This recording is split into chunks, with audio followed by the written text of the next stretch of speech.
Good morning सर्वांना. तर सकाळची सुरुवात काहीतरी या प्रकारे होत आहे. तर आम्ही धुवून देऊन राहिलो बकऱ्यांची आंघोळ. खूप दिवस झाले यांना आंघोळ पण नाही केली. तर चला म्हटलं आज खूप उन्हातून पण आले तर आंघोळ करून द्यावा. तर आम्ही घरीच मशीन लावली आणि आंघोळ करून दिली. तर बघू शकता आता टाईम आहे आंबे तोडायचा. तर मी सांगून राहिली आंब्याच्या झाडावर. आणि हा व्हिडिओ ना मम्मीनं शूट केला, त्याच्यामुळे बरोबर आली नाही मी. तर बघू शकता आंब्याच्या झाडावर चढली मी. आणि घरचाच आहे आंबा, तर काही तेवढं कुठे जायची गरज नाही. तर बघू शकता मी आंब्यावर चांगली आहे.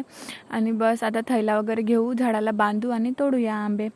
तर बघू शकता आंबे तोडत आहे मी. आणि बघा एवढे तर तोडले आणि खूप तोडायचे आहेत. पुन्हा एक झाड तोडायला कमसे कम टाईम तर लागते आणि ते बी एकटीच होती मी. तर बघू शकता मी झाडावर चांगली आहे. आणि कोणत्या मुली असे कामं करतात कॉमेंटमध्ये नक्की सांगा. तुम्ही पण घरी असल्यावर असे कामं करता का, घरच्यांची मदत करता का? आणि नंतर आम्ही कपडे धुवायला गेलो. तर आजच्यासाठी बस एवढंच. भेटूया पुढच्या व्हिडिओमध्ये. थँक्यू.